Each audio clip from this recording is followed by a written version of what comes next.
Gündemi çok meşgul eden İran-İsrail savaşının perde arkasını anlatacağız. Enerjinin akışı İran'ın kontrolü elinde. Eğer İran Hürmüz'ü kapatırsa, yani 7 gün sonra arabanızdan gittiğiniz zaman, tırınızdan gittiğiniz zaman benzin istasyonunda yakıt alamıyorsanız dünya ticareti bitmiştir. Rusya Avrupa'ya başka bir tehdit olur. Buradan petrol geçmezse Çin sanayisi durur. İsrail ve küresel güçlerin yapmak istedikleri İran'dan sonra Türkiye. Yani İsrail artık vurulmaz değil, vurulabilen bir ülke. Bu gerçeği İsrail halkı da kabullenmiş durumda ve bunun yıkımını yaşıyorlar. İsrail, Azerbaycan'da ne geziyor derken sonra baktım ki İran'ın kuzeyindeki şu bölgenin yaklaşık 30 milyonu Azeri Türk'ü. Yani Türk. Kendi içlerinde de değişik yerlerinde de 10 milyona yakın Türk var. Topladığınız zaman bu bölgede 40 milyona yakın bir Türk nüfusu var. Şayet bu savaş şiddetlenirse beklenen tehdit Türkiye'ye bir göç dalgası, ama her şehrin altında bir hayır var. Türkiye'nin gönül coğrafyası. Dünyanın zirvesi dediğimiz F-35 düşüyorsa Amerika'nın bu iş için 4 trilyon dolar zarar etmesi demek. Dünya bunu gördüğü zaman F-35 almayacak. İsrail'e bir asker ayak basacaksa bu ancak ve ancak Türkiye'den olabilir. İsrail'in ilk gün İran'a saldırı yapmak için kaldırdığı 200 uçağı Türkiye sınırındaki 2 filo havada karşıladı. İran'ın parçalanma riski kadar şu an İsrail'in de riski var. Sığınağa in, sığınaktan çık. Paran var, tatil yapamıyorsun. Uçakların hepsi gitmiş, uçamıyorsun. Ülkeden dışarı çıkamıyorsun. Elektrik kalmayacak ve sen sığınaklarda yaşayacaksın. Sonra kafayı kaldıracak halk, diyecek ki ne oluyor diyecek ya. Benim ne işim var İran'da diyecek. O zaman İsrail çatırdayacak. Türkiye'nin gücünün onlar da farkında. Hesap verme zamanı.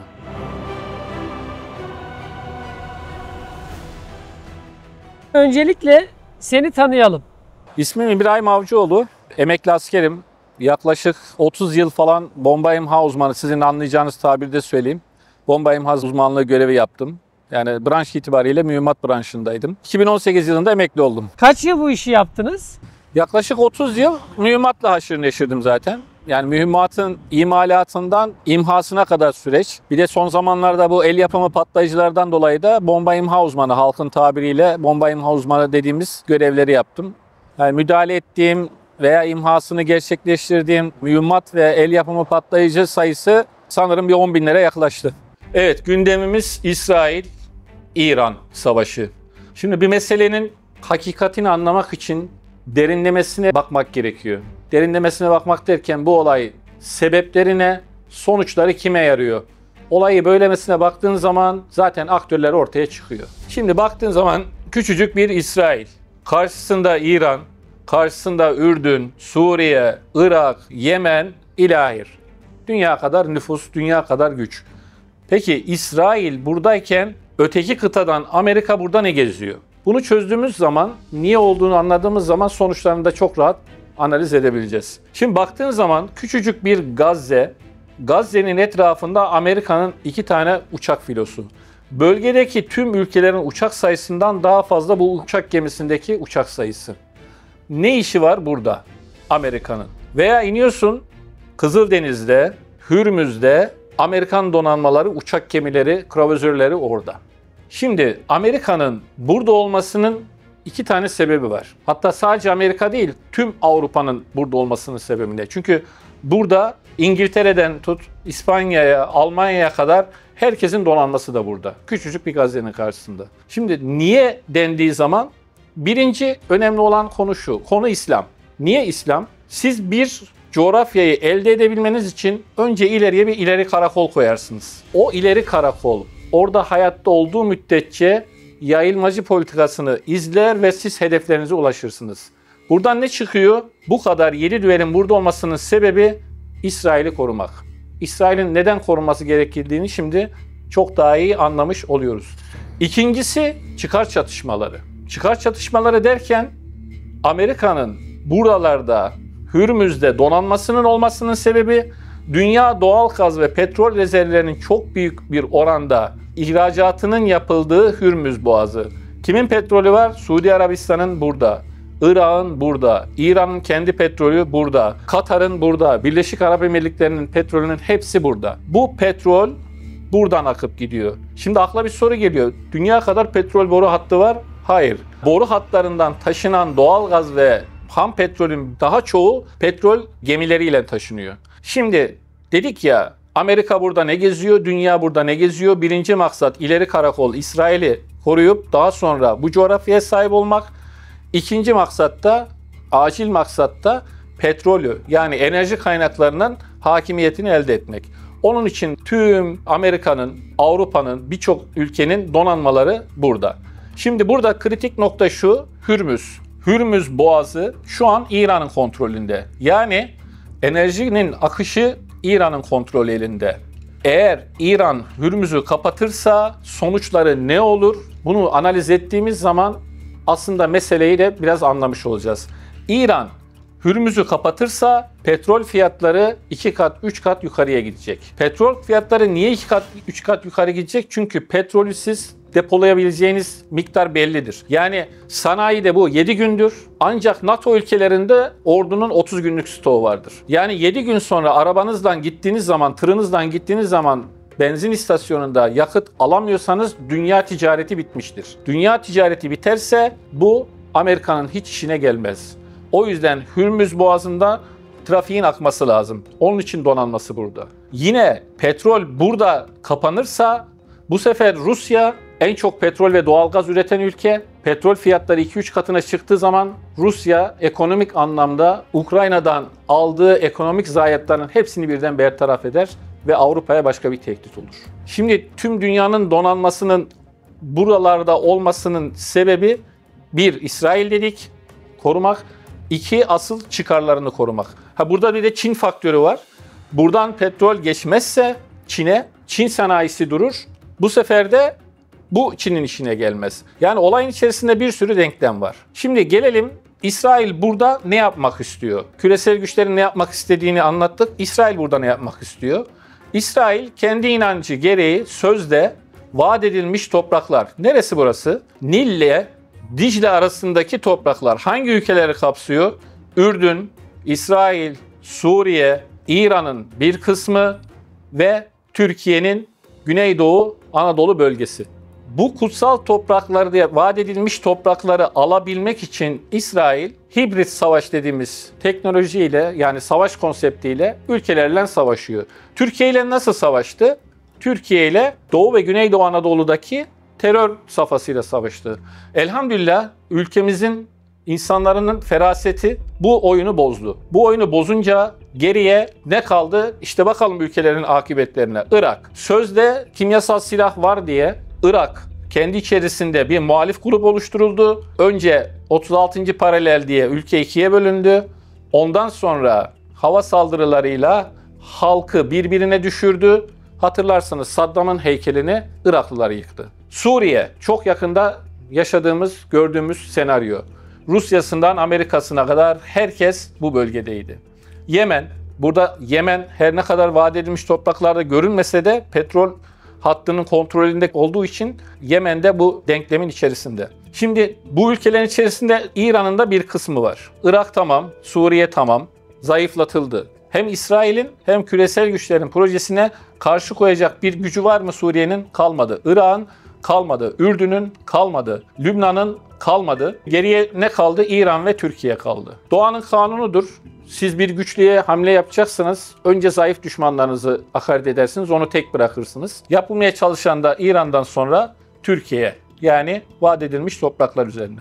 Daha önce terör yoluyla oynanan bir oyundu. Özetle İsrail ve küresel güçlerin yapmak istedikleri, kullanmak istedikleri argümanlar bunlar.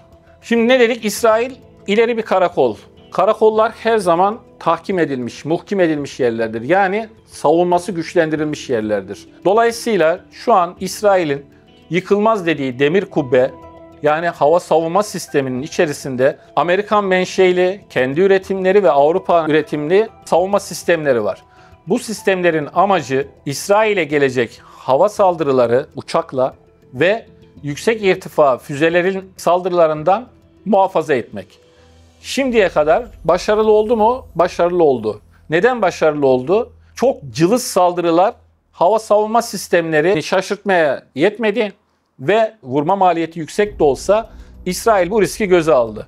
Şöyle söyleyeyim, çok basit bir $1000 drone'la siz saldırı yaptığınız zaman karşılığında en az $20.000 bir savunma sistemi kullanmak zorundasınız o drone'u düşürmek için. İsrail bunu göze alıyordu ama artık İsrail İran'a saldırınca bu tehdit arttı. Şu an İsrail'e Yemen'den, Suriye'den, Ürdün'den ve İran'dan kısa ve uzun menzilli füzelerle saldırı oluyor. Her birini demir kubbenin bertaraf etmesi mümkün değil. Tabii bunun içerisinde başka bir faktör. En son mesela Amerika'nın en ünlü hava savunma sistemini İran elektronik harple çökertti. Sözde füzeleri vurmak için havalanan hava savunma sistemleri kendi silah sistemlerini vurdu. Yani elektronik harple vurmak istediğiniz silahı kendi kendine çevirdi. İran bunu elektronik harple başardı benim gördüğüm kadarıyla. Bir de sağdan, soldan, yukarıdan ve buradan atılanlarla artık demir kubbenin bütün bu saldırılara cevap verme imkanı kalmadı. Zaten verebilecek de olsa çok sınırlı sayıda. Çünkü dediğim gibi atılan drone $1000, $2000. Bunun 10 katı karşılığında siz masraf yapıyorsunuz, harcama yapıyorsunuz. Bu ekonominin kaldırabileceği bir şey değil. Yine okuduğum bir makalede sadece Yemen'de orta menzilli ve kısa menzilli 100.000'e yakın roket ve füze sistemi var. Sadece Yemen'in elinde. Yani İran sadece kendi sınırları içerisinde değil, ileri karakol olarak kullandığı ülkelerdeki Hizbullah ve Husilerin elinde çok fazla sayıda roket ve füzesi var. Şimdi ortaya şöyle bir soru çıkıyor. Tamam bu kadar gücü varsa hepsini birden kullanırsa İsrail uluslararası toplumda zulüm yaparken zulme uğrayan bir halk olarak görünecek, tüm dünyanın yardımlarını çekecek. Onun için İsrail'in maksadı İran'ı kendi iç siyasetindeki kargaşayla vurmak. İran'ın maksadı da İsrail'i kendi iç siyasetiyle vurmak. Yani hiçbir zaman İran'dan bir asker İsrail'e gitmeyecek, İsrail'den bir asker hiçbir zaman da İran'a gitmeyecek. Nasıl olacak? Kendi içerisindeki muhalif grupları ayaklandırıp tıpkı Irak'ta, Suriye'de yaptıkları gibi kendilerini tüketmesini bekleyecek. Şimdi İsrail'in oyununa bakarsak İsrail'in gayesi bu. Yani İran'da muhalif grupları ortaya çıkartmak. İşte geçen de Netanyahu açıklama yapıyor. Biz oraya özgürlük götüreceğiz, demokrasi götüreceğiz. Zaten bu iki kelimeyi duyunca kaçmak lazım direkt. Dünyanın işi kalmamış, İran'a demokrasi ve insan hakları götürecek. Başka işi yok. Sözde olay bu ama kime oynuyor? Ben yemiyorum, sen yemiyorsun.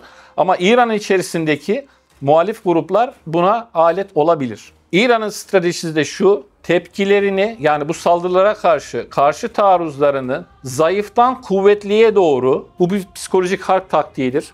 Zayıftan kuvvetliye doğru ve mümkün olduğu kadar aralıklı olarak. Yani İsrail saldırdı, sen bana nasıl saldırırsın hemen ben seni vurayım demiyor. Bir hafta bekletiyor. Bu bir hafta beklettiği zaman halk sığınağa giriyor, sosyal yaşantı bitiyor, iş yaşantısı bitiyor. Bu ülkelerin içerisindeki sermayeler başka ülkelere kaçmaya başlıyor.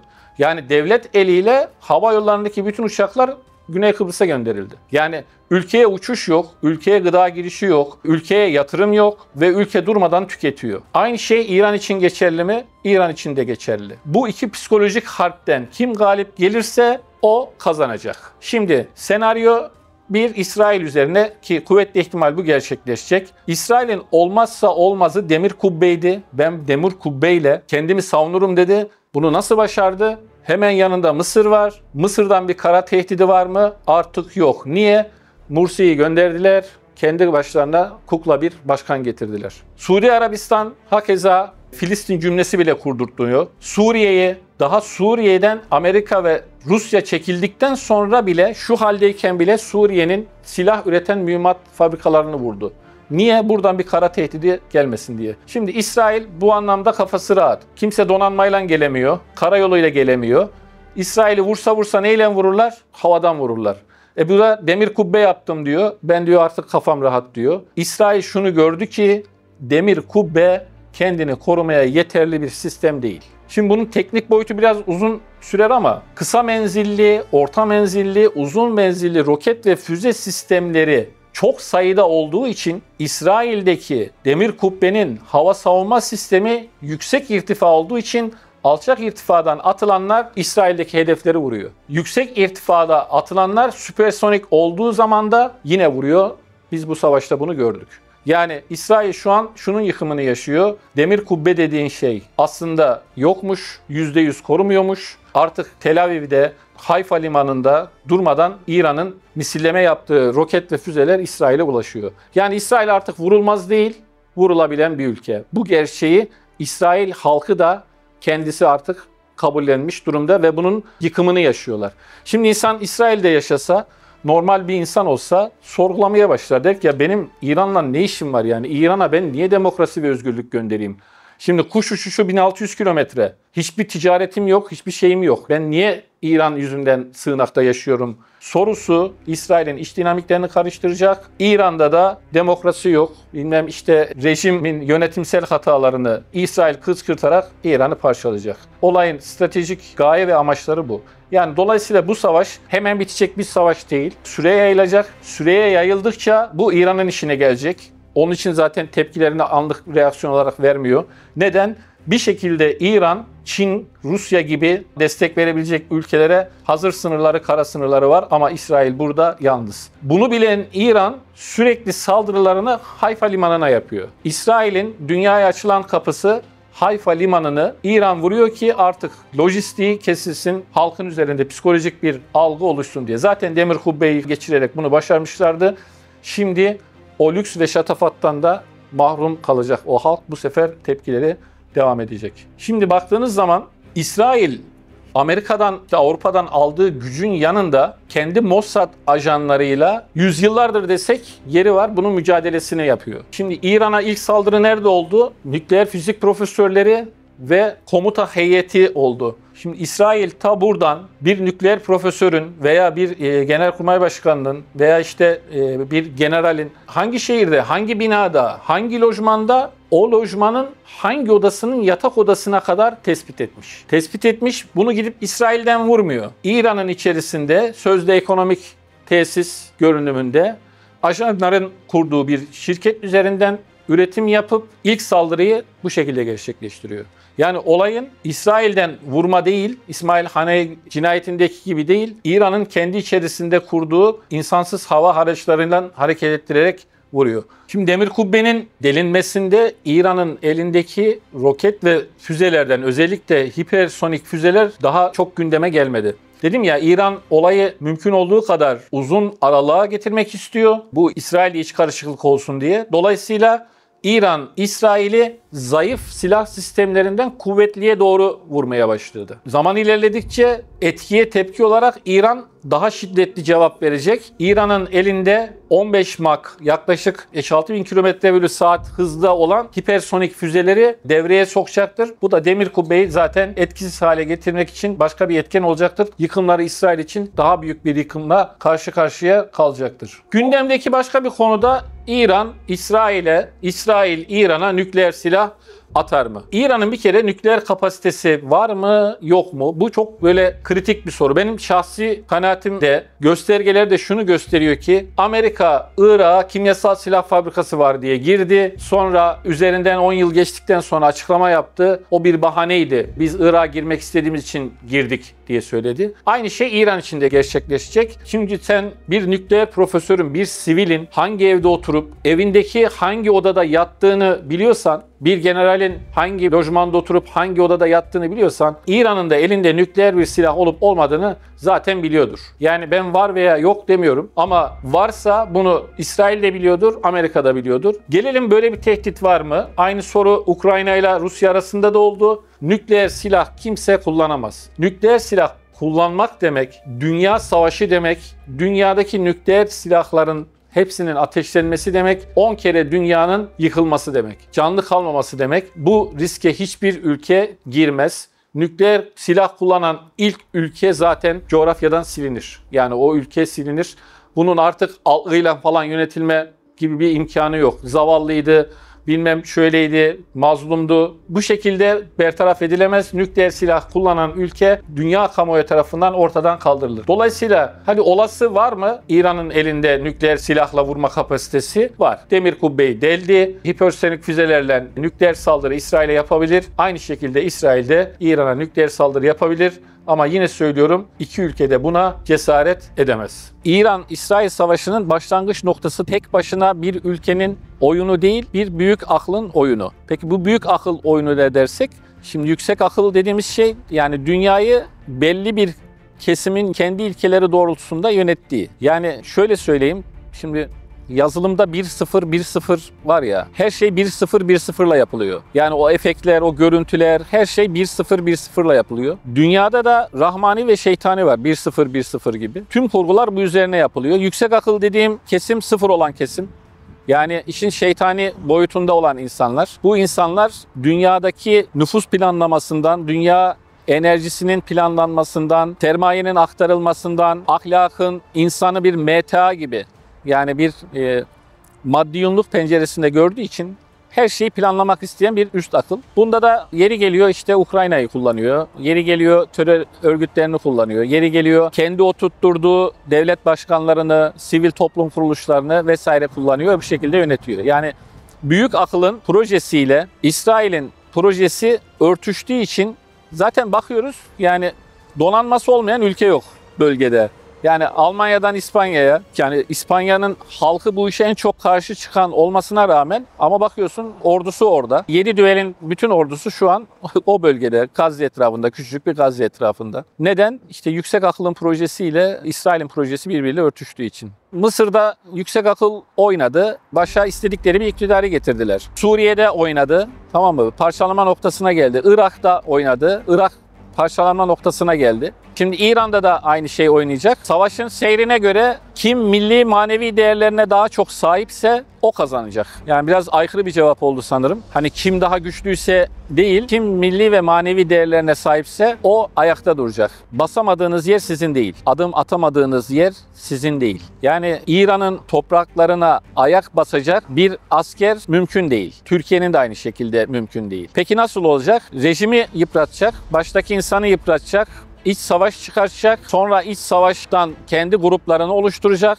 O grupları savaştıracak, ülkeyi iyice zayıflatacak. Sonra gelecek diyecek ki ben size barış ve demokrasi getirdim. İşte başınıza da bu adamı geçirdim diyecek. Ondan sonra işte yüksek akılın ideali Hürmüz'dü, oraya kavuşacak. Petrol kaynaklarıydı, oraya kavuşacak. İsrail'de vaat edilmiş topraklara kavuşacak. Ama tabii bu sonuçlar hesaplanamayacak bir şey. Yani olayın arka planından bahsediyorum. Çünkü aynı sıkıntı bu defa belki İsrail'i mahvedecek. Çünkü savaş dediğiniz şey çok pahalı bir şey. Ekonomik anlamda ülkeleri en çok yıpratacak bir şey. Dolayısıyla bu ekonomiyi kim ayakta tutarsa o milli ve manevi değerler açısından hani o faktöre büyük etken sağlayacak. Yani İran'ı kimse gidip ordular çıkarıp fethetmeyecek yani. Ama İran'ın kendi halkını birbirine düşürüp ondan sonra bir davet bekler gibisinden bir kahraman edasıyla girecek. Bu senaryo tam tersine de dönebilir. Çünkü baktığın zaman İsrail'de de aynı sıkıntı var. Geçen bir röportaja denk geldim de İsrail işte ilk bombalandığı zaman, ilk füze düştüğü zaman soru soruyorlar. Kadın hüngür hüngür ağlıyor. Onlar diyor bu gece nerede kalacaklar diyor. Yani şimdi baktığın zaman ya Gazze'liler nerede kalıyordu yıllardır? Yani zulme uğrayan Filistin nerede kalıyordu? Hani Ramazan'da bir şey var ya, Ramazan orucunu tutarsan fakirin halinden anlarsın. Evet, açlık zor mu? Zor. Aç kalmak, susuz kalmak zor mu? Zor. Bunu bilirsin ama aç ve susuz kalırsan hissedersin. Şimdiye kadar İsrail'in kendi halkı da, dünyanın halkı da bunu hiç hissetmediler. İlk defa bir bomba düştü ve gözyaşlarıyla diyor ki bunlar bu gece nerede kalacaklar diyor. Şimdi bu hali hissettikleri zaman bence asıl senaryo orada oturacak. Hani Allah plan yapanların en hayırlısıdır diyor ya. İşte o zaman biz şer gibi görünen şeylerin altındaki hayrı göreceğiz inşallah. İşte o zaman konuya şeyden geldik. Hani İran parçalanır mı falan. İran'ın parçalanma riski kadar şu an İsrail'in de riski var. Çünkü bu hissi alacaklar yani. İnsanın psikolojisi ne kadar dayanır ki? Hani sığınağa in, sığınaktan çık. Yani tatil yok. Yani bu Avrupa medeniyetinin oyuncaklarının hiçbir tanesi elinde yok. Lüks araban var, dışarı çıkamıyorsun. Paran var, tatil yapamıyorsun. Uçakların hepsi gitmiş, uçamıyorsun. Ülkeden dışarı çıkamıyorsun. Yakın zamanda işte durmadan İran Hayfa limanını vuruyor. Bu sefer tüketmek istediğin kahveleri bilmem yiyecekleri falan tüketemeyeceksin. Bir müddet sonra sadece bakliyata düşeceksin. Elektrik kalmayacak ve sen sığınaklarda yaşayacaksın. Sonra kafayı kaldıracak halk, diyecek ki ne oluyor diyecek ya. Benim ne işim var İran'da diyecek. O zaman İsrail çatırdayacak. Yani İsrail'in bu sefer siyasi anlamda parçalanması söz konusu olacak. Yani bu şeyde demiştim, yani milli ve manevi değerlere kim ne kadar sadıksa o ayakta kalacak dediğim konu bu. Yoksa bomba at, füze at. Ne kadar atabilirsin ki yani? Gazze'ye yağdırdıkları bombanın sayısının 1/1000'i atılmadı ki. Yani küçücük Gazze'ye atılanın 1/1000'i bile atılmadı daha. Atılmadı. Dolayısıyla böyle ben roket attım, füze attım, uçakla gittim, bombaladım diyerek halkı yokluğa sürükleyemez. Bu halk bir şekilde ayağa kalkar ki İran tarih boyunca devlet kurmuş bir ülke. Sonradan kurulmuş bir ülke değil.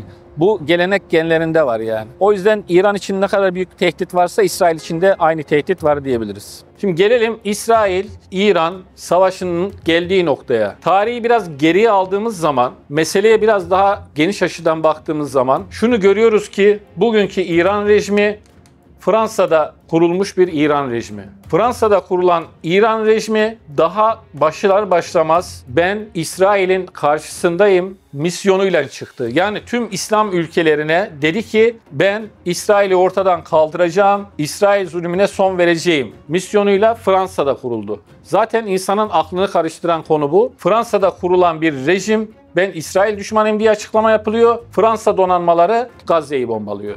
Sonuçları itibariyle bakalım. Hani dedik ya, bir şeyin sonucu kime yarıyorsa maksat ortaya çıkar. Kimin yaptığı ortaya çıkar. Şimdi İran rejim kurulur kurulmaz ne yaptı? Yemen'de, Ürdün'de, Suriye'de, Irak'ta, Beyrut'ta ileri karakolların dediği örgütleri kurdu. Adına Hizbullah dedi, Husiler dedi. Bunları kurdu. Kurduğu her coğrafyada İsrail beni işgal edecekler deyip İsrail savunmasını ve silah yatırımlarını arttırdı ve dünya buna hiç ses çıkartmadı. Niye? Orada küçücük bir ülke, İran bunu öldürecek, İran bunu yok edecek. İsrail güçlendi, İsrail yardım aldı, İsrail teknoloji aldı, İsrail şunu yaptı, bunu yaptı. Şimdi sonuçlara baktığın zaman küçücük bir ülke koca coğrafyaya kafa tutacak noktaya geldi. Kimin işine yaradığı rejimin bu hareketleri? İsrail'in hareketlerine yaradı. İnsanın aklına bu sefer İran, İsrail bu hale gelsin diye mi bu rejim Fransa'da kuruldu sorusu akla geliyor. Öteki taraftan baktığın zaman İran mezhep savaşlarını körükleyen bir ülke. Yani İslam coğrafyasının bütünlüğüne dinamit vuran bir ülke. Dolayısıyla bu misyonuyla da İsrail'in misyonu örtüşüyor. Şimdi İsrail şayet İran'ı parçalamayı başarırsa bu sefer ne olacak? Ya da şöyle gidelim. Yakın zamanda biliyorsunuz Azerbaycan'la Ermenistan arasında Karabağ konusu üzerinde savaş oldu ve elhamdülillah Azerbaycan Karabağ'daki topraklarına kavuştu. Bu savaşın en büyük aktörlerinden bir tanesi Türkiye'ydi. Ben de oraya gittim, gördüm ki İsrail'in kamikaze dronları da çalışıyor orada. İsrail Azerbaycan'da ne geziyor derken sonra baktım ki İran'ın kuzeyindeki şu bölgenin yaklaşık 30 milyonu Azeri Türk'ü. Yani Türk. Kendi içlerinde de değişik yerlerinde de 10 milyona yakın Türk var. Topladığınız zaman bu bölgede 40 milyona yakın bir Türk nüfusu var. Şayet bu savaş şiddetlenirse beklenen tehdit Türkiye'ye bir göç dalgası ama her şehrin altında bir hayır var. Türkiye'nin gönül coğrafyası. İsrail Azerbaycan'a neden yardım ediyor? Bu taraftan hava sahasında vurabiliyor. Yukarıdan, kuzeyden de saldırı yapabilmek için Azerbaycan'ın sempatisini kazanmak istiyor. Şimdi bu gerçekleştiği zaman eğer İran parçalanırsa Türkiye'nin soydaşlarıyla sınır bağı Azerbaycan üzerinden Türkmenistan ve diğer Türkiye Cumhuriyetleri ile alternatif bir bağ olacak. Alternatif bir yol bağı olacak. Bu bağ demek Türkiye Cumhuriyetlerindeki enerji koridorunun yeni bir hat ile Avrupa'ya pazara açılması demek. Şimdi gelelim bu denklemde Türkiye'nin rolü ne? Röportajın başında söylemiştik. Doğanın kanunudur. Siz hasımlarınızı yani düşmanlarınızı önce zayıftan güçlüye doğru bertaraf ede ede gidersiniz. Güçlene güçlene gidersiniz. Peki Türkiye Bu süreçte eli kolu bağlı mı duruyor? Hayır. Aslında baktığınız zaman hani dedik ya, basamadığın yer senin değildir. İsrail'e bir asker ayak basacaksa bu ancak ve ancak Türkiye'den olabilir. Onun için Türkiye kendi güneyindeki bir koridora müsaade etmedi. İsrail onu kurmaya çalıştı tampon bölge olarak. Bana tehdit gelmesin diye onu kesmek için bir tampon bir ülke kurmaya çalıştı. Türkiye buna müsaade etmedi. Yani bugün Hatay'dan çıktığın zaman 1 saat sonra, 2 saat sonra İsrail'desin. Yani İsrail dedik ya, kara olarak kendini emniyet aldı diye, emniyet alamadığı tek nokta Türkiye. İsrail bu gerçeği biliyor mu? Biliyor. Onun için Türkiye'ye karşı bir hamle yapabilir mi? Yapabilir. Neyle yapabilir? Kendi teknolojisi ve Amerika'nın ve küresel güçlerin teknolojileriyle yapabilir. Türkiye eli kolu bağlı mı duruyor? Hayır. Türkiye Kıbrıs'tan aldığı tecrübelerle savunma sanayinin yerli ve milli olmak zorunda olduğunu anladı. Dikkat edin, Aselsan'ın, Havelsan'ın kuruluş tarihleri o tarihtir. Yani NATO müttefiki olan Türkiye'nin uçaklarının lastiklerini bile vermediler. Tesis vermediler. Aselsan ve diğer savunma sanayi kuruluşlarının kuruluş tarihi 74 harekatından sonra olmuştur. Kıbrıs'taki bu tecrübeyle. Daha sonra hangi tecrübeler elde edildi? Fırat Kalkan Harekatı ve ilahir diğer harekatlarda sözde NATO ülkesi olmasına rağmen NATO ülkelerinin ambargolarıyla karşılaştı Türkiye. İyi ki de karşılaştı. Bu sefer kendi savunma sanayisini üretti. Kendi savunma sanayisini geliştirdi. Hem de savaştığı tecrübelerle geliştirdi. Şimdi baktığınız zaman terörle mücadelede İsrail yapımı Heronları Türkiye satın almış olmasına rağmen vermedi. Türkiye kendi İHA'sını yaptı. İHA insansız hava aracı demek. Şimdi bundan ne yapıyor bu sefer? Kendi teknolojisini bir üretti. Neye göre üretti? Savaşarak üretti. Sahadaki karşılaştığı zorluklara göre İHA'sını üretti. Sahada karşılaştığı çatışmalardaki tecrübeleriyle MPT'yi üretti, Milli Piyade Tüfeğini. Yani ben en küçüğünden başlayayım, artık siz bunun nerelere vardığını muhakeme edin. MPT, Milli Piyade Tüfeği. Bu da silah mı canım deyip geçmeyin. Hala kara unsurların en güzel, en büyük vurucu gücüdür yani. Sonra muharebe destek silahları havanların güdümlü olanlarını üretti. Yani havan normalde atarsın, gider, sapmayla düşer. Şimdi atıyorsun, güdüm sistemiyle nokta atışı yapabilecek bir yere geliyor. Yani daha önce 100 tane havanla vurduğun hedefi artık tek havan mermisiyle vurabilecek noktaya geçti. Üzerine geçiyorum onun. Toplar, fırtına obüsleri. Aynı sistemler şu an fırtına obüslerinde de var. Ne yapabiliyor? 50 kilometre, 55 kilometre ileride nokta atışı yapabilecek teknolojiye geldi. Roket füze sistemleri üzerine geçelim. Ta Ankara'dan Atina'yı, Ankara'dan İsrail'i vurabilecek uzun menzilli füze sistemlerini üretti. Daha aşağıya geliyorum. İsrail'in şu an İran'a yaptığı saldırılara karşı Türkiye'nin kendi demir kubbesini, yani hava savunma sistemini üretti. İsrail'inkinden bir üstünlüğü, İsrail sadece yüksek irtifadakileri savunma sağlarken Türkiye'deki hava savunma sistemlerinin komplesi kurulduğu zaman alçak irtifada, orta irtifada ve yüksek irtifadaki savunmaları sağlıyor. Bu ne demek? Az önce söyledim ya, $1000 drone attığın zaman $20.000 füze atmayacak Türkiye. Elektromanyetik dalgayla düşürecek, yakarak düşürecek, hiç mermi bile atmayacak. Bunlar gerçekleşti mi? En son savunma sanayi fuarlarında bu sistem tanıtıldı. Bu sistem olmaktan ziyade medyadan takip ettiğimiz kadarıyla Pakistan'da kullanıldı. Hindistan saldırılarına karşı hava savunma sistemleri her irtifada başarı kaydetti. Yani Hindistan'ın uçaklarını Türkiye'nin sistemleri mi devirdi? Evet. Yani nereden biliyorum? Savunma sanayi fuarları var bizim. Biz de firmamız olarak katılmıştık savunma sanayi firmasına. Orada Aselsan'ın ürünleri her şekilde bu alçak hava savunma, bu orta hava savunma, bu yüksek hava savunma sistemleri diye zaten tanıtılıyor yani. Hani ülkelere satışı yapılıyor yani. Ama sahada var olduğunu İHA'lardan, SİHA'lardan sonra hava savunma sistemleri de gösterdi. Yani o uçakları deviren sistemin özellikleri ne? Tamamen şeye bağlı. Uçağa farklı bir mühimmat gider. Drone'a elektromanyetik dalga gönderir, düşürür. Yine işte elektromanyetik bomba atar, uçağın sistemlerini bozar. Yani illa mermi attım, mermi uçağı vurdu demek zorunda değil. Yani elektronik harp diyelim biz. Elektronik harp hava savunma sistemlerinde aktif olarak kullanılıyor. Yani o uçakları çok rahat bir şekilde tek bir tuşla aşağı indirdik yani. İnmiş ki Hindistan tehdit etmeye kalkıyor yani. Yani Türkiye dünya üzerinde çok büyük bir güce sahip bir ülke. Doğru mudur? Yani güce sahip ama çok daha güçlenecek bir ülke. Zaten projeler de onu gösteriyor ki yani yerli muharebe uçağı, işte yerli insansız muharebe uçağı, hava savunma sistemleri, balistik füzeler, hipersonik füze sistemleri, yani bunların her biri zaten medyada açıklanıyor. Ve bunlar komplike bir sistem. Şimdi bir insanın dediğim gibi yani savaşta kaybetmemen için milli ve manevi değerlerin iyi olması lazım. Savaşta kazanmak için en önemli iki faktör. Bir, evet teknolojik sistemlerin, silah sistemlerinin olması lazım.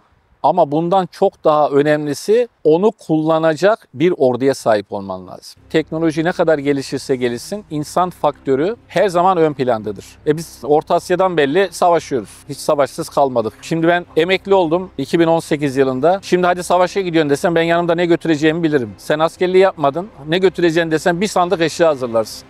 Anlatabiliyor muyum? En basit örneğiyle söylüyorum yani. Yani bu ülke savaşarak her şeyi öğrendi. Şimdi insan faktörü dedik ya, insan faktörü demişken mesela normalde İsrail ilk saldırısında kimleri hedef aldı? Profesörleri, Değil bilim mi? adamları. Bilim adamlarını ve komuta kademesini hedef aldı. Normal şartlarda mantık neyi gerektiriyor? Füze rampalarını vurması falan gerekiyordu yani. Ama ilk önce ne yaptı? İnsan faktörünü ortadan kaldırdı. Çünkü insan faktörü çok önemli bir faktördür. İlk vurduğu şey insansa insan faktörü her zaman için çok önemlidir. Ya biz hep şey zannediyoruz ya işte en iyi uçağı olan en iyi savaşır. Öyle bir dünya yok. En eğitimli askeri olan en iyi savaşır. Onun eline piyade tüfeği versen de iyi savaşır, uçak versen de iyi savaşır. Ama insan ordusunun eğitimi olmayan hangi teknolojiyi verirsen ver savaşmaz. Suriye'de görmedik mi? Şimdi baktığın zaman sözde 500 tane IŞİD'li geliyor diye 5000 kişi silahlarını bırakıp gitti. Afganistan'da görmedik mi? Amerika uçakları bırakıp kaçtı.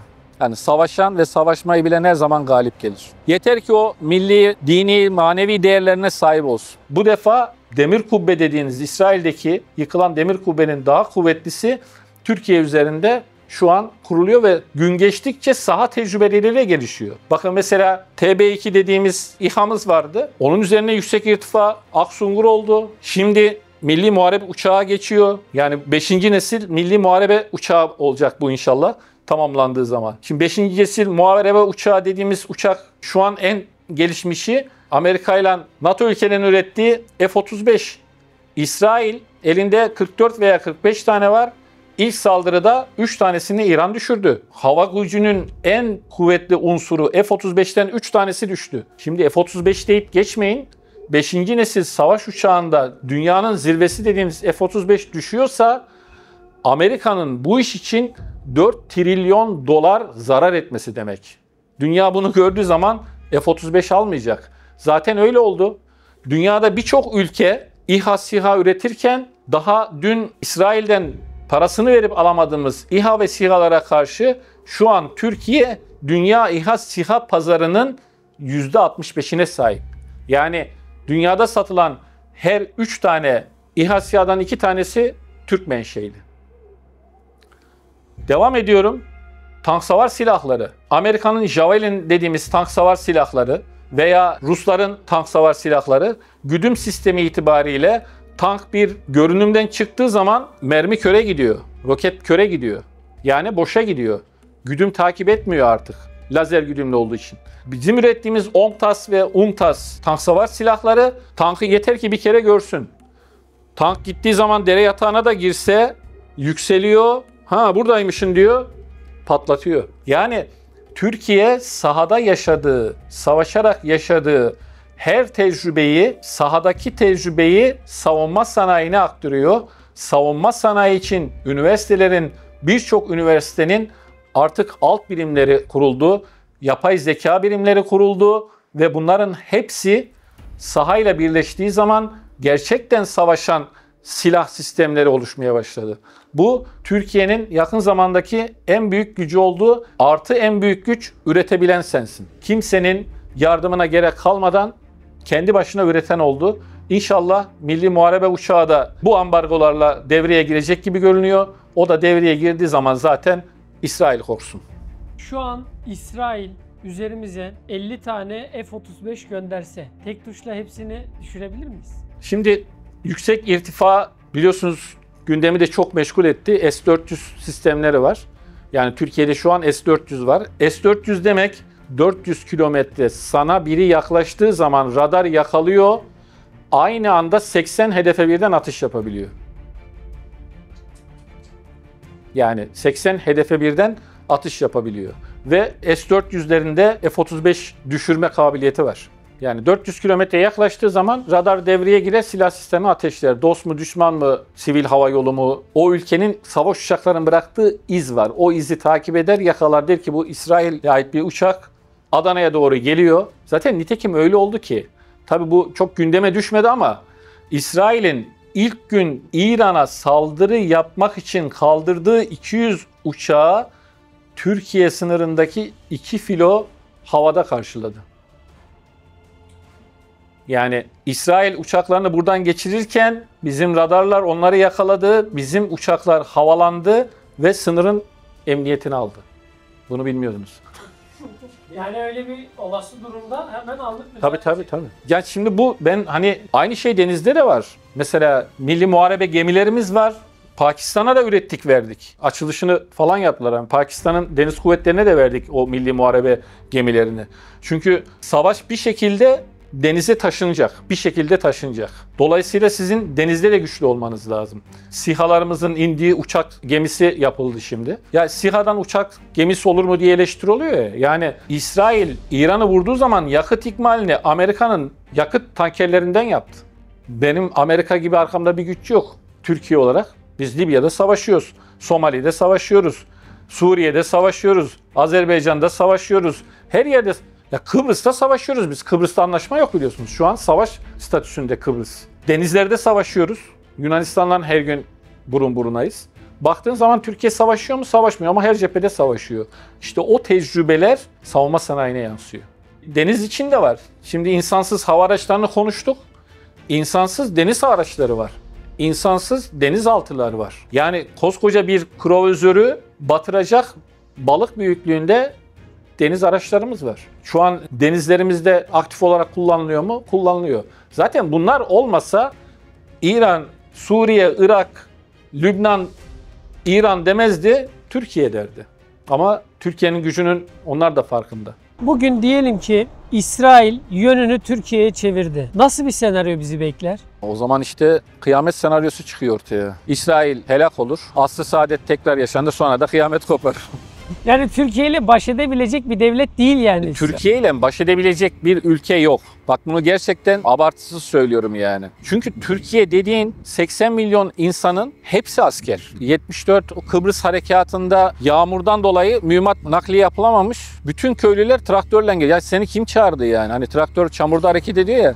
Ya seni kim çağırdı? Çağıran bile yok yani. Ben bir şey yapabilir miyim diye mühimmat bölüğünün önüne geliyorlar. Biz de verin biz taşıyalım traktörlerle, römorklarla diye. Ya şimdi biri sığınağa kaçıyor, biri diyor ki yapılacak bir şey var mı diyor. Şimdi 80 milyon Türkiye'deki her insanımız böyle. Üzerine durmadan savaşmış, artık tekamül etmiş. Artık modern harp, silah, sistem araçlarını kendi üretiyor, kendi coğrafyasındaki savaş tecrübelerine göre üretiyor ve bunları en iyi şekilde kullanıyor. Şimdi SİHA pazarının %65'i Türkiye'nin elinde olması, Türkiye çok iyi ticaret yapıyor diye değil. Elindeki silah sahadan kaynaklanan tecrübelerle geliştiği için. O yüzden İsrail'in Türkiye ile kapışması, yani füze yollar, bakarız düşürmemiz gerekiyorsa düşürürüz ama kimse şu habur kapısından bir içeri bir gireyim diyemez yani.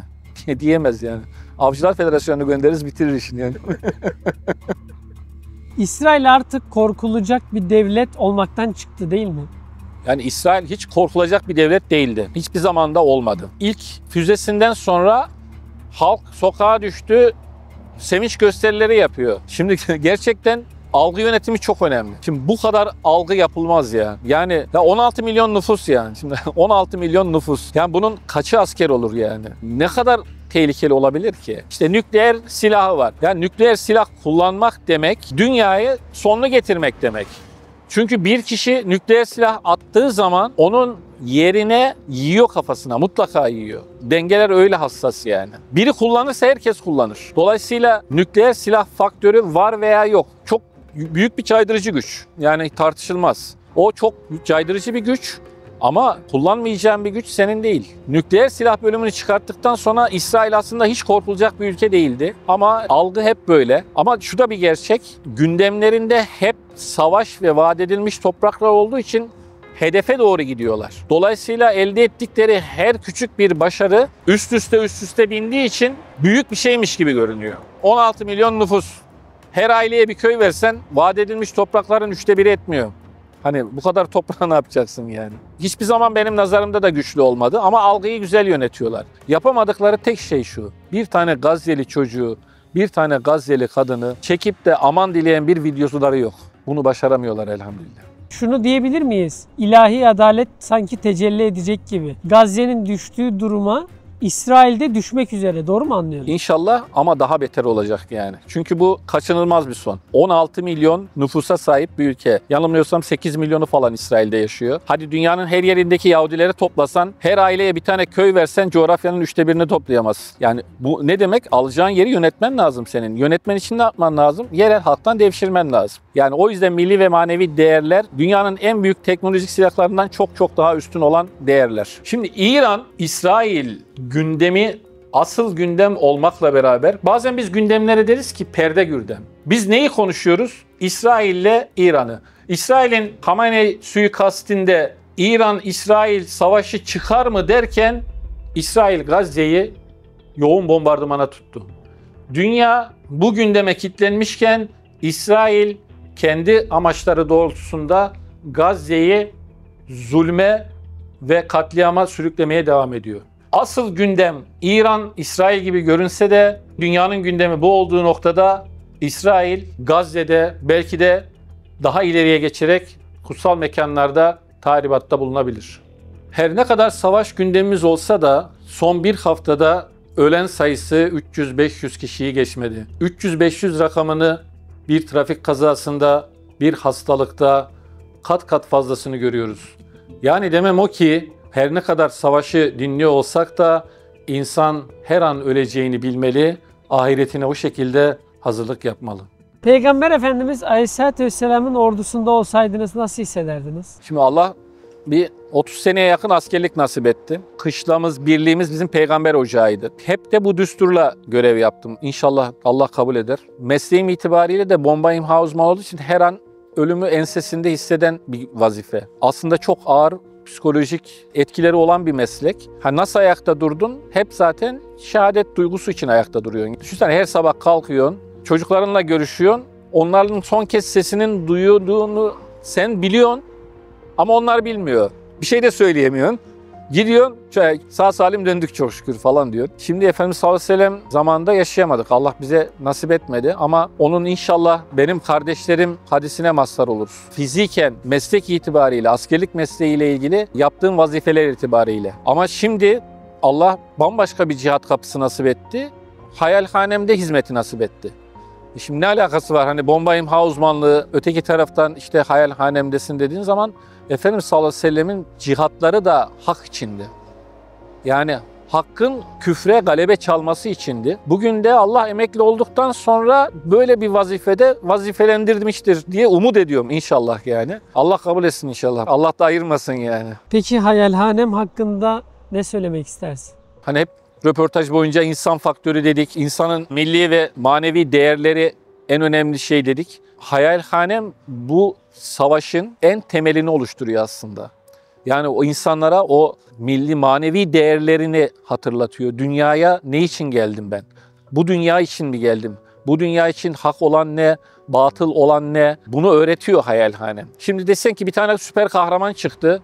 Tamam mı? Gitti işte İsrail'le İran savaşını bitirdi. Ne oldu? Savaş bitti. Kahraman mı? Kahraman. Ama bu dünyaya bakan bir şey.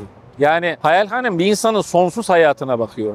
Sonsuz hayatını kurtaracak bir şey. Sonsuza bakan bir şey adı üstünde sonlu olan bir şeyden her zaman daha üstündür.